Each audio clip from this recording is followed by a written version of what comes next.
Olá, boa tarde.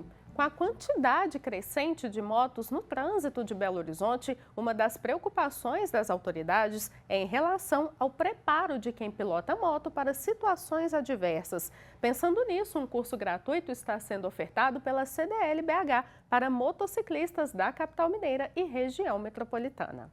Técnicas para que motociclistas de Belo Horizonte e da região metropolitana tenham mais segurança e conforto na hora de se locomover pelas cidades são repassadas em curso gratuito de pilotagem defensiva. As aulas oferecidas pela Câmara de Dirigentes Lojistas da capital estão atualmente na segunda fase, no Via Shopping Barreiro.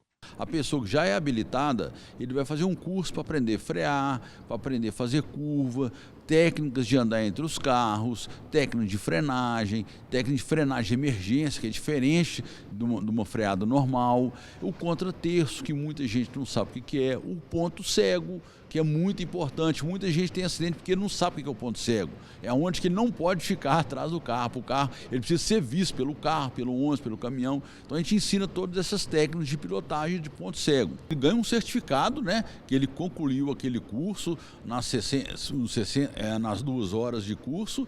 Ao todo, a expectativa é de que cerca de 5.000 motociclistas sejam atendidos nessa etapa que vai até o dia 21 de setembro. Em apenas 2 horas, instrutores os ajudam a desenvolver novas habilidades, além de perder vícios e entender como filtrar informações sobre pilotagem que vêm da internet ou do senso comum. A gente tem a parte teórica aqui que a gente leva todo mundo para a sala de aula, né? Explica alguns conceitos sobre equipamentos de segurança que são fundamentais para a gente andar de moto. Passa também técnicas de pilotagem defensiva, né? Focadas mesmo para o dia a dia, para a utilização urbana mesmo da motocicleta. E depois que a gente faz a parte teórica aqui, a gente pega as motocicletas, são posicionadas na pista ali, que está montada ali a pista com todo o circuito, e a gente faz os exercícios praticando, né? A participação é simples e rápida, mas muito importante. Nayara é instrutora de motoescola e pilota há anos, mas veio conferir as dicas para repassar aos seus alunos. Até mesmo para profissionalizar um pouco mais, né? Pegar algumas dicas, né, didáticas para repassar para os alunos em pista. Porque na autoescola a gente passa, né, o que o D3 exige, né, que é o andar de primeira, né, ao circuito em si. E aqui a gente aprende, né, um pouco mais a desenvolver o veículo e pode agregar mais informações e levar, né, para os alunos lá. Qualquer um pode fazer inscrição, a inscrição é gratuita, ele entra no site da GoFree ou no site da CDL, que vai ter todas as informações para ele fazer o curso, é bem fácil, pelo próprio aplicativo, pelo próprio celular dele, ele pode fazer a inscrição e ele ainda concorre a uma moto 0 km ele fazendo o curso. O comércio na capital poderá utilizar a mão de obra dos empregados hoje, feriado de Assunção de Nossa Senhora da Boa Viagem. Segundo a Câmara dos Dirigentes Lojistas de Belo Horizonte, os trabalhadores deverão cumprir jornada de 8 horas com intervalo e adicional de 70% de hora extra e direito a uma folga compensatória no prazo de até 60 dias após o respectivo mês do feriado, desde que não recaia em feriado ou repouso semanal remunerado. O empregador deverá fornecer vale transporte e R$ 44 para alimentação. Nos shoppings, a jornada deverá ocorrer de 2 horas da tarde às 8 da noite.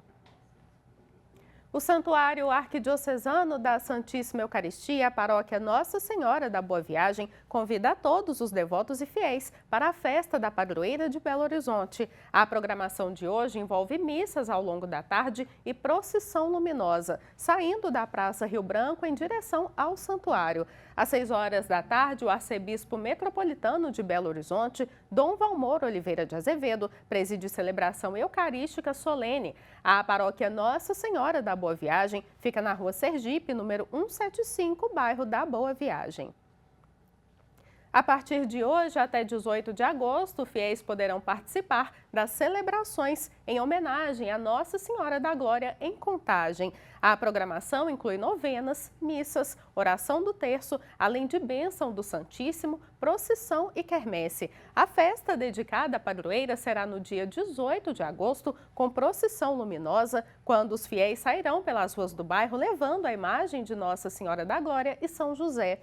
A paróquia fica na Praça Nossa Senhora da Glória, número 70, no bairro Eldorado, em Contagem. O tema da campanha da Fraternidade de 2025 é Fraternidade e Ecologia Integral e traz como lema Deus viu que tudo era muito bom. Segundo a CNBB, o objetivo geral da campanha da Fraternidade é promover em espírito quaresmal e em tempos de urgente crise socioambiental um processo de conversão integral, ouvindo o grito dos pobres e da terra. A escolha do tema da campanha foi motivada pelos 800 anos da composição do Cântico das Criaturas de São Francisco de Assis. Já estão abertas as inscrições para o Natal da Mineiridade 2024. Os editais de seleção para os projetos já foram divulgados pela Secretaria de Estado de Cultura e Turismo e pela CEMIG. O valor destinado para o projeto será de R$10 milhões, o dobro do ano passado. Dentre as especificações previstas no edital, o Circuito Liberdade contará com curadoria para garantir que todos os temas propostos dialoguem com a estética do local. As inscrições são gratuitas e podem ser feitas até às 11h59 da noite do dia 18 de agosto pelo site da CEMIG. A gigante americana Google apresentou novos smartphones Pixel. A companhia aposta na inteligência artificial para o produto. O Google apresentou nesta terça-feira os novos smartphones Pixel. Os Pixel 9 foram apresentados juntamente com relógios de conectividade e outros acessórios. A estrela do show foi a inteligência artificial generativa, integrada a esses dispositivos para permitir que os usuários se comuniquem com a máquina. O grupo californiano tem uma importante vantagem em relação à concorrência pela IA, os dados dos usuários, que podem ser coletados graças aos seus serviços ultra-utilizados no mundo, como o sistema móvel Android ou aplicativos como YouTube, Google Maps e Gmail. Com esses dados, um assistente que funciona com base na IA poderia ser acessado a todo momento e capaz de executar muitas tarefas em nome do usuário. O Gemini, principal modelo de inteligência artificial do Google, pode oferecer ajuda personalizada para acessar informações em sua caixa de entrada, Gmail, calendário e muito mais, disse Shenaz Zek, diretor dos modelos Pixel. Os modelos Pixel 9 comportam um microchip personalizado para o Gemini, capaz de compreender e produzir dados na forma de texto, som ou imagens. Isso poderia permitir que o sistema marcasse um horário no cabeleireiro ou no mecânico, redigisse mensagens, encontrasse capturas de tela e extraísse informações, entre outras tarefas. Eles também oferecem o Gemini Live, um aplicativo que permite conversar com o assistente, disponível em inglês em todos os smartphones Android. Esse aplicativo pode ser usado, por exemplo, para treinar antes de uma entrevista de emprego. Apesar de seu império online, o Google não conseguiu se destacar no mundo dos smartphones, o mercado dominado pela Apple e pela sul-coreana Samsung, bem como a chinesa Xiaomi. Os canais de atendimento da CEMIG vão funcionar apenas para serviços essenciais até a próxima quarta-feira, dia 21. Segundo o comunicado da companhia, o sistema responsável pela gestão dos processos vai passar por uma atualização para dar mais segurança, confiabilidade e estabilidade aos canais de atendimento. Com isso, apenas serviços como falta de luz, fio partido e demais ocorrências relacionadas a acidentes com a rede elétrica poderão ser solicitados nas agências e meios eletrônicos, seja pelo telefone 116 ou portal e WhatsApp CEMIG Atende. E agora vamos ver como fica o tempo hoje em algumas cidades mineiras. Ainda não chove em Belo Horizonte nesta quinta-feira, contabilizando 118 dias sem precipitações na capital. O dia será de sol com a presença de algumas nuvens. O clima permanece seco e ameno, com a temperatura mínima de 10 graus e a máxima podendo chegar a 27. A umidade relativa do ar varia entre 26% e 96%. Em Lagoa Santa, na região metropolitana, o tempo fica seco e fresco como o da capital. O dia será de sol com a presença de nuvens sem chuva. A temperatura mínima foi de 12 graus e a máxima pode chegar a 26. A umidade relativa do ar varia entre 28% e 74%. Em Lagamar, no noroeste de Minas, também não há possibilidade de chuva. O dia será de sol com algumas nuvens. Há grande variação de temperatura, com a mínima de 16 graus e a máxima podendo chegar a 32. O clima fica bastante seco, com a umidade relativa do ar oscilando entre 33% e 54%. A PUC Minas está com inscrições abertas para a pós-graduação em Teologia Pastoral oferecido na modalidade telepresencial com aulas online. O curso é voltado para padres, diáconos, consagrados e evangelizadores leigos e outras pessoas que buscam aprofundar conhecimento na área.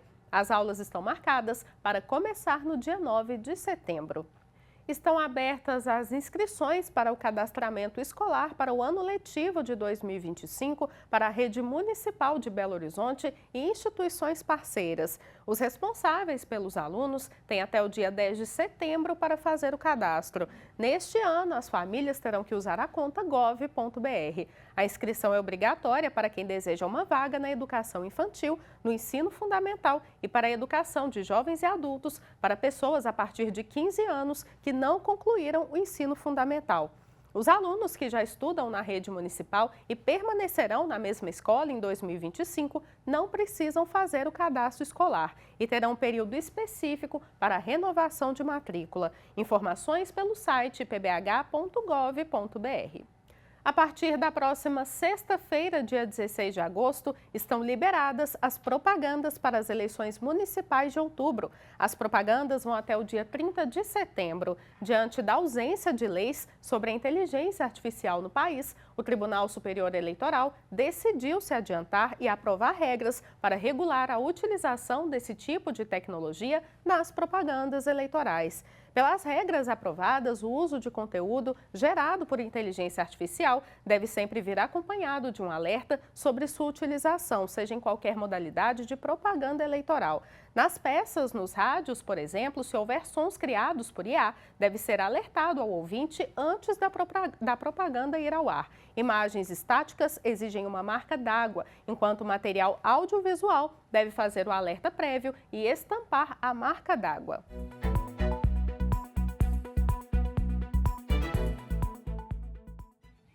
Quando o cidadão insere algum dado incorreto ou sonega informações na declaração do imposto de renda, ele pode cair na malha fina. Te convido a rever uma conversa que o apresentador André Cristino teve com o coordenador do curso de Ciências Contábeis da PUC Minas, professor José Ronaldo da Silva.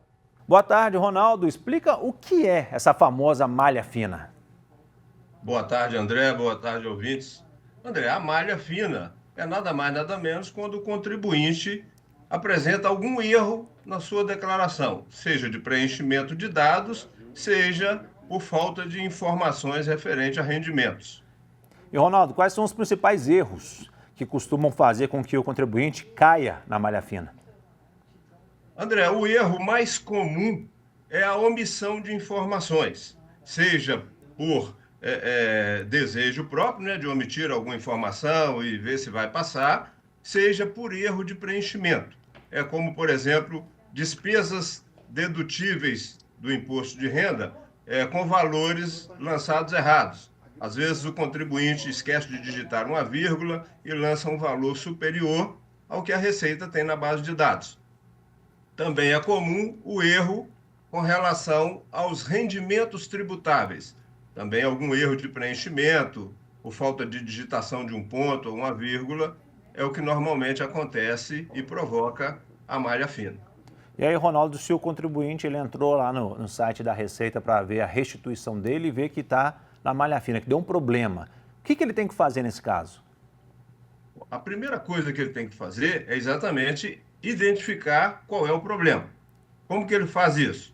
Ele vai acessar a base de dados da Receita Federal, através do portal ECAC, faz o login com a senha do gov.br, identifica meu imposto de renda, vai em extrato de processamento, pendências de malha. Então isso fica evidente já na declaração dele e quando ele abre essas pendências de malha, ele tem a informação do que está em desacordo com as informações da Receita Federal.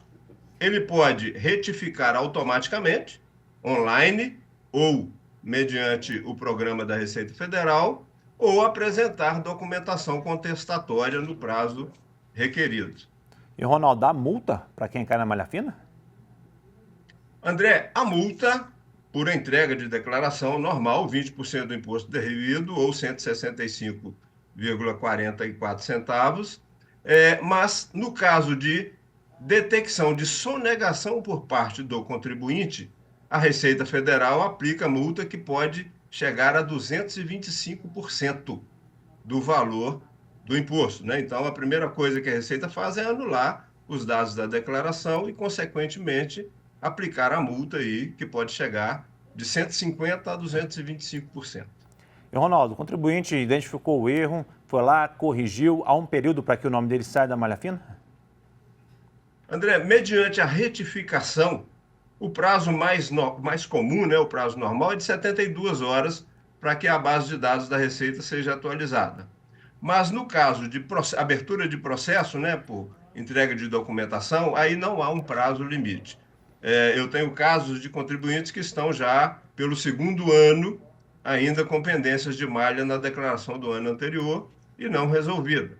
Apresentou a documentação, a Receita ainda não analisou, não deu um retorno. Então não há um prazo estabelecido nesse caso. Tá certo, Ronaldo. Muito obrigado, viu, pelos esclarecimentos. Uma ótima tarde para você. Por nada, à disposição. Uma boa tarde a todos. Cerca de 30 mil baleias jubarte estão na costa do Rio de Janeiro. A reocupação dos animais no litoral fluminense se deve à proibição da caça da espécie, que chegou a quase entrar em extinção. O Rio de Janeiro se tornou uma área de reocupação das baleias jubarte. No auge da temporada de observação de baleias, a população de jubartes é estimada em cerca de 30 mil indivíduos no litoral fluminense.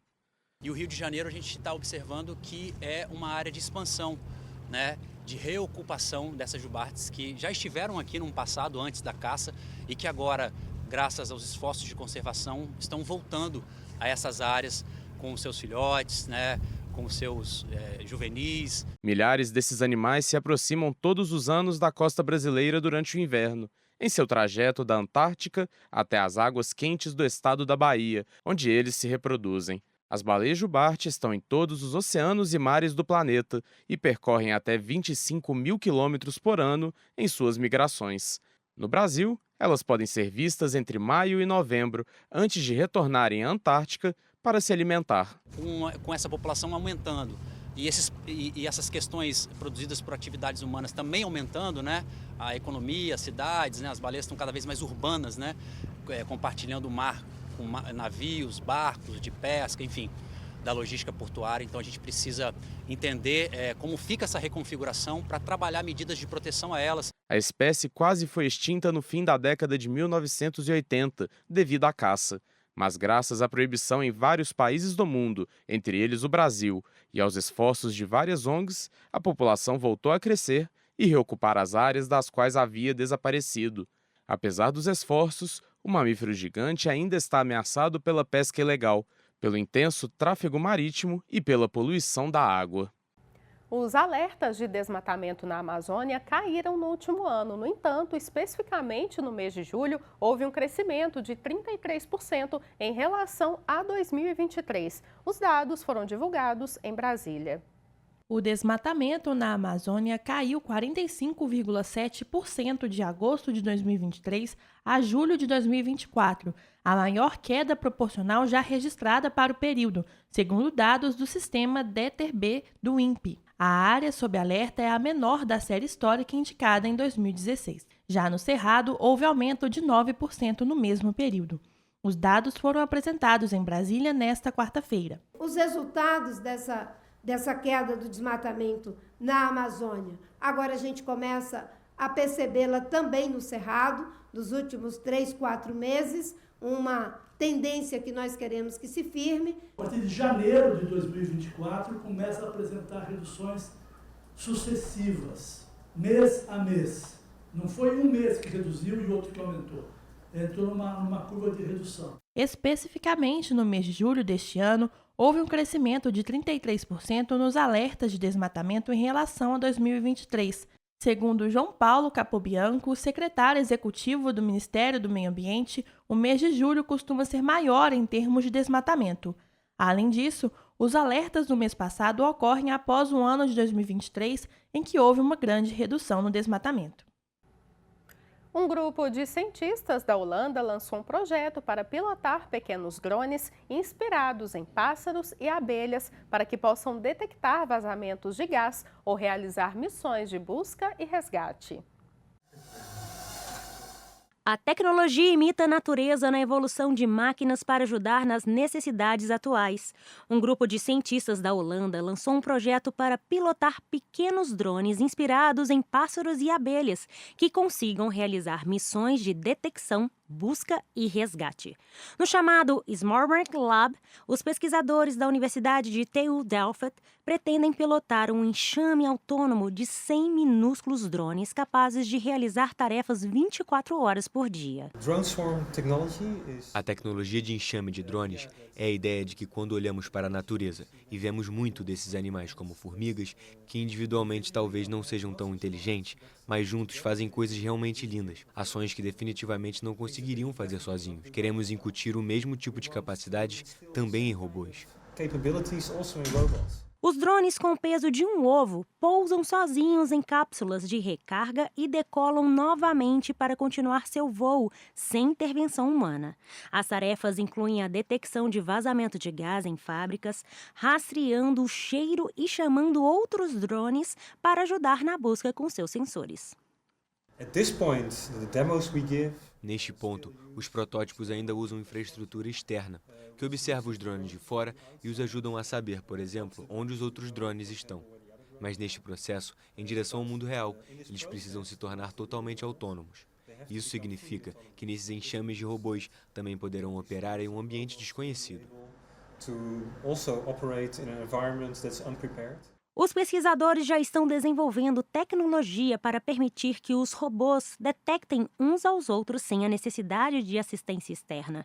Eles não seriam os primeiros. Em 2022, cientistas da Universidade de Xiangshan, na China, conseguiram pilotar 10 drones autônomos por uma densa floresta de bambu. Seria realmente ótimo se chegássemos um pouco mais perto da inteligência surpreendente de pequenas criaturas como as abelhas. Como os drones são minúsculos, a quantidade de tecnologia que eles podem carregar, como sensores e a capacidade de computação, é limitada. O Smartman Lab, que em uma tradução livre seria laboratório de enxame, já tem cerca de 40 pequenos drones à sua disposição para pesquisa e evolução tecnológica. Se você ainda não faz parte da família dos devotos de Nossa Senhora da Piedade, eu te convido a conhecer o projeto. Aponte a câmera do seu celular para o QR Code ali no canto para ter mais informações e se tornar um membro dessa família, que ajuda na manutenção e desenvolvimento dos projetos sociais da nossa arquidiocese, além de cuidar de um dos principais patrimônios dos mineiros, que é o Santuário Basílica Nossa Senhora da Piedade. A sua doação é muito importante. Você pode sugerir assuntos para discutirmos aqui no Horizonte Notícia. O nosso número de WhatsApp é o 319-9680-2910. E para rever as reportagens que foram ao ar hoje, acesse o nosso canal no YouTube, que é o @Horizonte Notícia TVH. Nós voltamos amanhã, 12:30. Fique com Deus. Até lá.